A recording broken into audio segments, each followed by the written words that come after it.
Hello बच्चों, तो आज के टॉपिक को हम लेते हैं टाइप्स ऑफ चार्जिंग। पहला है conduction by friction, charging by conduction और charging by induction. One by one discuss करते हैं। बहुत ही इंटरेस्टिंग है चार्जिंग बाय फ्रिक्शन, बहुत ही यूजुअल है। आप लोग अक्सर देखते हो कि जब हम किसी भी ऐसे जैसे कोई क्लॉथ होते हैं तो आप देखते हो उसमें ऊनी कपड़े होते हैं, तो उनमें अगर सर्दियों के दिन में जब ड्राई होता है ना, तो आप देखते हो कि वहाँ पर बहुत सारा स्पार्क आपको देखने को मिलता है ना। इस तरीके से आप देखते हो कॉम्ब जो है, जब ड्राई हेयर पे आप चलाते हैं और इसके बाद फिर आप छोटे छोटे पीसेस ऑफ पेपर को अपनी तरफ अट्रैक्ट कर लेता है, तो ये चार्जिंग बाय फ्रिक्शन का एक एग्जांपल है। तो इसमें होता क्या है, इसको कैसे हम लोग एक्सप्लेन करेंगे। तो यहाँ पर हम एटम को सभी लोग जानते हैं, एटॉमिक स्ट्रक्चर के बारे में कि हर चीज़ एटम से मिलकर बनी हुई है। तो है क्या कि वहाँ पर एक्सचेंज इलेक्ट्रॉन का ट्रांसफ़र होता है, क्योंकि इलेक्ट्रॉन इजीली ट्रांसफ़र हो जाते हैं एक से दूसरे बॉडी में। तो जिसमें से इलेक्ट्रॉन चले जाते हैं तो वो इलेक्ट्रॉन डेफिशिएंट हो जाता है, और इलेक्ट्रॉन डेफिशिएंट होने के बाद उसे पॉजिटिव चार्ज आ जाएगा। और इलेक्ट्रॉन जिनमें ज़्यादा हो जाते हैं, जिनमें पहुंच जाते हैं, तो वो नेगेटिवली चार्ज हो जाता है इस तरीके से। तो जैसे मान लीजिए मैंने एक एग्जांपल लिया, ये मेरे पास सिल्क क्लॉथ है, तो पॉलिस्टर की साड़ियाँ होती हैं, आप देखते हो उसमें भी बहुत सारा एग्जांपल मिलता है। ये आपकी रॉड है, ग्लास रॉड है, और इस ग्लास रॉड को जब हम इसके साथ रब करते हैं तो हमें क्या मिलता है, हम देखते हैं कि यहाँ पर जो है ये पॉजिटिवली चार्ज हो जाती है और ये नेगेटिव चार्ज हो जाती है। अभी हमारे पास कोई ऐसी चीज़ नहीं है जो हम आपको बता सकते हैं कि पॉजिटिव और नेगेटिव कैसे देखते हैं। अभी हम यहाँ पर केवल ये बताएंगे कि आपको कुछ इलेक्ट्रॉन यहाँ से यहाँ पर चले गए, जिसके कारण ये जो है यहाँ पर इलेक्ट्रॉन की डिफिशियंसी क्रिएट हुई, तो डिफिशियंसी के कारण पॉजिटिव चार्ज बन गया और यहाँ पर आपके पास जो है नेगेटिव चार्ज बन गया। अब दोनों अब जानते हैं चार्ज की प्रॉपर्टी होती है कि अनलाइक चार्ज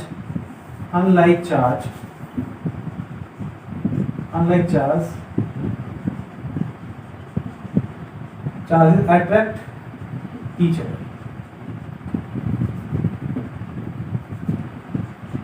अदर है ना। तो यहाँ पर इसकी प्रॉपर्टी के हिसाब से जो अब है क्या, जैसे एक न्यूट्रल एटम को आप देख लीजिए। अगर एक न्यूट्रल एटम को देखेंगे तो उसमें जितने भी अंदर प्रोटॉन होंगे और उतने ही बाहर इलेक्ट्रॉन्स होते हैं, और ये इलेक्ट्रॉन इसमें चारों तरफ रिवॉल्व कर रहे होते हैं। कुछ इलेक्ट्रॉन ये बाहर होते हैं और ये इस तरीके से इलेक्ट्रॉन का और उतने ही प्रोटॉन हो जाते हैं, तो कुल मिला के इलेक्ट्रिकली न्यूट्रल हो जाता है। तो यहाँ पर मैं एक रफ एग्जाम्पल लिया है मैंने, 6 इलेक्ट्रॉन आपको दिखाई दे रहे हैं। तो ऐसे ही 6 यूनिट का यहाँ पर जो है प्रोटॉन होंगे, 6 प्रोटॉन होंगे। तो ओवरऑल जो यहाँ पर 0 हो जाएगा, मतलब कुल मिला के यहाँ पर नेट चार्ज 0 हो जाएगा। नेट चार्ज 0 होने का मतलब इलेक्ट्रिकली न्यूट्रल है। मगर अगर यहाँ से एक इलेक्ट्रॉन को आप ट्रांसफर कर देंगे तो यहाँ पर पॉजिटिव चार्ज बढ़ जाएगा, मीन्स यहाँ पर ये पॉजिटिवली चार्ज हो जाएगा। अगर यहाँ पर एक इलेक्ट्रॉन बाहर से कुछ इलेक्ट्रॉन आ जाते हैं तो ये नेगेटिव चार्ज हो जाएगा। तो ये हमारे पास हो गया। अब चार्जिंग बाय फ्रिक्शन को समझने के लिए होता क्या है, इसमें बेसिक बात आप समझ लीजिए कि जब हम किसी दो चीज़ों को कम टू कॉन्टेक्ट लाते हैं, उसको रब करते हैं, तो क्या होता है, हीट के कारण हीट जनरेट होती है, और हीट के कारण एक बॉडी से जो इलेक्ट्रॉन को देने में ज़्यादा टेंडेंसी रखता है और एक रहता है इलेक्ट्रॉन को लेने में। तो इलेक्ट्रॉन को जो इजीली लूज कर सकता है, तो उसके इलेक्ट्रॉन एनर्जी गेन करके दूसरे बॉडी में चले जाते हैं, जिसके कारण ये चार्जिंग होती है। तो चार्जिंग बाय फ्रिक्शन को आपको सिंपल शब्दों में मैंने समझा दिया। अब आगे की कहानी है चार्जिंग बाय कंडक्शन। ठीक है बच्चों, तो चार्जिंग बाय कंडक्शन को समझने के लिए ये बहुत ही आसान है, लेकिन ये मेटल के केस में ही आपको देखने को मिलेगा। जैसे मान लीजिए एक रॉड है और रॉड में चार्ज है, और ये जो है मेटल में चार्ज, ये एक नॉन कंडक्टिंग स्फीयर है। अभी ये न्यूट्रल है, इसमें कोई चार्ज, मतलब चार्ज इतना पॉजिटिव इतना नेगेटिव, इस तरीके से इलेक्ट्रिकल न्यूट्रल होता है। अब इसको मैंने क्या किया, एक कंडक्टिंग बॉडी लेकर आया मैं, और कंडक्टिंग बॉडी को यहाँ पर मैंने इसको टच करा दिया, इसके साथ इसको कांटेक्ट करा दिया। अब कांटेक्ट सीधे टच करा देते हैं इसको इस तरीके से। जैसे टच कराएंगे तो यहाँ पर कुछ एक्सेस इलेक्ट्रॉन ये जो है चार्ज इधर पहुँच जाएगा। ठीक है, और इस तरीके से इसको टच कराने के बाद आप बाहर कर लीजिए, तो ये चार्जिंग बाय कंडक्शन हो गया। चार्जिंग बाय इंडक्शन के बारे में क्या है, अभी चार्जिंग बाय इंडक्शन के बारे में हम लोग जानने की कोशिश करेंगे। ये एक इम्पॉर्टेंट मेथड है जो आपको समझना है। तो आइए चलते हैं चार्जिंग बाय इंडक्शन। तो इसके पहले थोड़ी बेसिक बात आपको बताता हूँ कि हमें पता होना चाहिए कि हमारे मेटल के केस में ही इसको चार्जिंग बाय इंडक्शन भी आपको देखने को मिलेगा। तो आप मेटल के बारे में थोड़ा सा समझ लीजिए कि इसके अंदर फ्री इलेक्ट्रॉन्स पाए जाते हैं। क्या पाए जाते हैं? Free electrons. वो इलेक्ट्रॉन होते हैं जो इजिली, जो लूजली बाउंडेड होते हैं, है ना, अपने एटम के साथ, और इस मेटल के अंदर जो है घूमते रहते हैं। तो मैं एक छोटा सा एग्जांपल आपको यहाँ पे देता हूँ समझने के लिए कि यहाँ पर फ्री इलेक्ट्रॉन जो हम दिखाते हैं पॉजिटिव चार्ज, नेगेटिव चार्ज, लेकिन एक्चुअली क्या होता है, केवल फ्री इलेक्ट्रॉन्स ही मूव करते हैं, जबकि पॉजिटिव चार्ज स्टैटिक स्टेट में अपनी जगह पे रहते हैं। तो आइए दिखाते हैं आपको। ये थोड़ी सी हम आपको एक लैटिस दिखा रहे हैं इस तरीके से कि अगर एटम का स्ट्रक्चर आप देखेंगे, कोई भी मेटल का है, उसमें आप देखें तो सभी उसके एटम एक रेगुलर ऑर्डर में अरेंज रहते हैं और इस तरीके से उनके बीच में बॉन्डिंग वगैरह होती है। तो एक आइडिया मैं दे रहा हूँ आपको। तो ये जो आप दिखाया है मैंने एक जाल जैसा, ये जाल में क्या है, ये पॉजिटिव चार्ज सब फंसे हुए हैं, मतलब they can not move freely, ठीक है ना। लेकिन यहाँ पर मैं थोड़ा सा पॉइंट वाइज ऐसे दिखाता हूँ। ये इलेक्ट्रॉन को रिप्रेजेंट करते हैं, जो पॉइंट में बना रहा हूँ डॉट डॉट, यहाँ पर ये इलेक्ट्रॉन को मूव करते हैं, इलेक्ट्रॉन को रिप्रेजेंट करते हैं। तो ये इलेक्ट्रॉन जो है क्या कर सकते हैं, इसके अंदर मूव कर सकते हैं, इलेक्ट्रॉन्स कैन मूव, ठीक है। ये फ्री इलेक्ट्रॉन्स को मैंने यहाँ पे शो किया है। अब ये फ्री इलेक्ट्रॉन्स में थोड़ी सी कहानी बता दूं आपको, बहुत ही आसानी से आपको समझ में आ जाएगी। मान लीजिए मैंने यहाँ पर कोई एक पॉजिटिव प्लेट लगा दी और यहाँ पर एक नेगेटिव प्लेट लगा दी। तो पॉजिटिव प्लेट के कारण ये जो इलेक्ट्रॉन है, यहाँ पर डेंसिटी इलेक्ट्रॉन की बढ़ जाएगी, इधर के इलेक्ट्रॉन शिफ्ट होकर इधर आ जाएंगे, तो ऑटोमेटिकली इधर की तरफ क्या हो जाएगा, देखिए जैसे यहाँ के इलेक्ट्रॉन्स सारे के सारे इधर की तरफ मूव करके पहुंच जाएंगे, तो ऑटोमेटिकली क्या होगा, इस साइड पर पॉजिटिव चार्ज दिखाई देगा और इस साइड पर नेगेटिव चार्ज की अधिकता हो जाएगी, और इन्हीं चार्ज को हम बोलेंगे इंड्यूस चार्ज। क्या बोलेंगे? Induce charge. तो मैं थोड़ा आपको दिखाऊं अगर, तो ये बॉडी को हम ऐसे बना के दिखा सकते हैं यहाँ पर इस तरीके से। तो हम इतना केवल दिखाते हैं कि यहाँ पर ये पॉजिटिव चार्ज जनरेट हो गया और ये यहाँ पर नेगेटिव चार्ज जनरेट हो गया, और इसे बोलेंगे, ये जो चार्ज है इसे बोलेंगे इंड्यूस चार्ज। और जो प्रोसेस है जिसके द्वारा ऐसा हुआ है वो है इंडक्शन। ये प्रोसेस क्या बोलेंगे? इंडक्शन। तो थोड़ा सा मैंने बेसिक आइडिया दिया। अब मैं आपको, अगर एग्जाम में लिखने के लिए आता है तो एग्जाम में कैसे करेंगे तो उसको हम समझाते हैं। इसको हटा देते हैं। तो इसके लिए दो मेथड हमारे पास अवेलेबल है। एक मेथड हमारे पास, फर्स्ट मेथड में हम क्या करते हैं, अगर हम पॉजिटिव चार्ज लाएंगे तो निगेटिव चार्जिंग करेंगे, और नेगेटिव अगर नेगेटिव रॉड लाएंगे तो पॉजिटिव चार्जिंग करेंगे। इस तरीके से अपोजिट चार्जिंग मतलब होगी हमारे पास। और दूसरा मेथड है जिसमें दोनों प्रकार की चार्जिंग हो जाएगी। तो आइए फर्स्ट मेथड देखते हैं। तो हम क्या करते हैं, एक मेटल कंडक्टर लेते हैं और उस मेटल कंडक्टर को इंसुलेटेड स्टैंड पे रखा हुआ है हमने यहाँ पर। अब हम इसके पास एक रॉड लेकर आते हैं।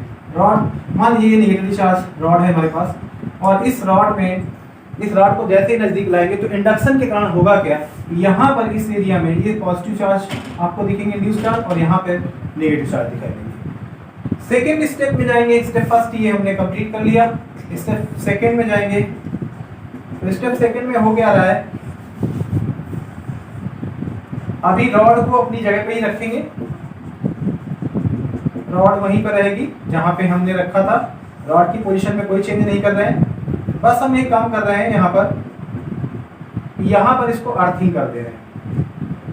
तो अर्थिंग का बेसिक कॉन्सेप्ट ये है कि जो एक्सेस चार्ज होगा वो कहाँ चला जाएगा, वो आपका अर्थ पे चला जाएगा, मतलब इधर का जो इलेक्ट्रॉन ये चला गया, लेकिन ये वाला चार्ज नहीं जाएगा। ऐसा क्यों नहीं जाएगा? क्योंकि ये इलेक्ट्रॉन से बंधा, ये इसके साथ बंधा हुआ है, इसलिए ये वाला नहीं जाएगा। अर्थिंग का एक बेसिक कॉन्सेप्ट है जिसको पोटेंशियल को समझने के बाद हम आपको अच्छे से क्लियर करेंगे आगे की टॉपिक में, लेकिन अभी यहाँ पर केवल इतना बता दिया। जैसे ही आप टच करेंगे जो एक्सिस चार्ज है जो यहाँ पर इधर की तरफ नेगेटिव वाला है वो चला गया, ठीक है। और ये वाला पॉजिटिव वाला इसलिए नहीं गया, ये पॉजिटिव वाला इसके साथ अट्रैक्शन फोर्स के साथ बंधा हुआ है। अब हमको नेक्स्ट स्टेप पे क्या करना है, स्टेप थर्ड आता है। स्टेप थर्ड में हम क्या करते हैं, इसको डिस्कनेक्ट कर देते हैं। आप इसको डिस्कनेक्ट कर दीजिए, ठीक है, डिस्कनेक्ट कर दीजिए। और रॉड को अभी आपने ऐसे रखा हुआ है, और अब रॉड को आप बाहर ले जाइए, कोई दिक्कत नहीं है। तो देखेंगे आप इसमें कि अब इसमें जो है आपके सामने ये पॉजिटिव चार्ज, तो ये पॉजिटिव चार्ज हो गया। इस मेथड में क्या हुआ, इस मेथड में ये हुआ कि आपके पास देखने में ये आया कि जो ये वाला मतलब रॉड जो लेकर आए थे हम, इस रॉड रॉड में चार्ज नेगेटिव था, लेकिन यहाँ पर फाइनल हमको चार्ज कैसे मिला, पॉजिटिव मिला। तो ये एक बात हुई यहाँ पर। अब सेकंड मेथड को हम लोग देखते हैं। देखिए फिर से एक बार एक्सप्लेन करता हूँ। फर्स्ट मेथड में क्या करेंगे, एक इंसुलेटर स्टैंड पर एक स्फीयर लाए, मेटल स्फीयर है। मेटल स्फीयर इसलिए है क्योंकि अगर मेटल नहीं होगा तो इसमें इंडक्शन पॉसिबल नहीं होगा। फिर हम जैसे लाते हैं सेकंड स्टेप पे आते हैं। सेकंड स्टेप पे हम इसको अर्थिंग करते हैं। अर्थिंग करने का मतलब ये होता है यहाँ पर जो एक्सिस चार्ज हैं नेगेटिवली चार्ज वो चले जाएंगे। फिर इसके बाद थर्ड में हम आएंगे, ये वाला स्टेप करेंगे जिसमें हम अर्थिंग को हटा देंगे। अर्थिंग को हटाने के बाद फिर रॉड को हम पीछे बाहर वापस ले जाएंगे और हमें फाइनल यहाँ पर चार्जिंग हो जाएगी इसकी। ठीक बच्चों, अब आगे चलते हैं मेथड सेकंड के बारे में। तो अभी हम चार्जिंग बाई इंडक्शन ही पढ़ रहे हैं और उसका मेथड सेकंड पढ़ रहे हैं। मेथड सेकंड में हमारे पास दो स्फीयर होते हैं इस तरीके से, इसके साथ टच में रखते हैं दो स्फीयर ऐसे। अब यहाँ पर हम रॉड लेके आते हैं, एक पॉजिटिव रॉड लेके आगे मान लीजिए पॉजिटिव चार्ज, ठीक है। यहाँ पर इसके कारण इंडक्शन होगा। इंडक्शन में यहाँ पर क्या जनरेट होगा, अगर आप चाहें तो एक स्टेप और बढ़ा सकते हैं, आपकी मर्जी है। हम चाहे तो एक स्टेप और बढ़ा सकते हैं। लेट सपोज दैट हमने ऐसा ले लिया और समझना है अच्छे से, तो और स्टेप एक बढ़ा दीजिए, स्टेप फर्स्ट। अब यहाँ पर ये आएगा, देखिए इसके पास है तो ये निगेटिव जनरेट हो जाएगा, ऐसे यहाँ पॉजिटिव जनरेट हो जाएगा और यहाँ पर ये निगेटिव जनरेट हो जाएगा, ये पॉजिटिव जनरेट हो जाएगा। इस तरीके से अब करना क्या है, इस वाले को मान लीजिए हमारे पास ए स्फीयर है, बी स्फीयर है, हमने ए और बी को टच करा दिया। रॉड को अपनी पोजीशन पे ही रखेंगे।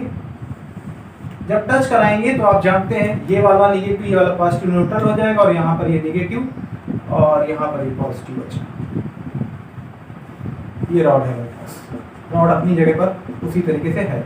इसको स्टेप फर्स्ट, इसको स्टेप सेकंड दे सकते हैं। अब करना क्या है, आगे कहानी है कि आप इसको फिर से एक बार इनके कांटेक्ट को ब्रेक कर देंगे। मतलब आप ये बी वाले को थोड़ा सा इधर की तरफ शिफ्ट कर देंगे तो कांटेक्ट ब्रेक हो जाएगा। तो स्टेप थर्ड पे आते हैं और यहाँ पर ये हमारे पास ये नेगेटिव हो गया, ये हमारे पास पॉजिटिव हो गया, ठीक है। और रॉड की पोजीशन को हम वैसे ही रखेंगे, रॉड की पोजीशन को हम वैसे ही रखेंगे। अब चाहे तो हम रॉड की पोजीशन को बाहर ले जा सकते हैं, कोई दिक्कत नहीं है। इसको हटाने के बाद रॉड की पोजीशन को हम रॉड को फिर ले जाए, कोई दिक्कत नहीं है। इस तरीके से आप देखेंगे यहाँ पे इलेक्ट्रॉन पॉजिटिवली चार्ज हो गया और ये हमारे पास नेगेटिवली चार्ज हो गया। तो ये हमारे पास मेथड आपको मैंने बता दिया। चार्जिंग का केस पूरा हो गया। अब इसके आगे की कहानी जो है हम लोग समझेंगे कूलम्ब्स लॉ नेक्स्ट।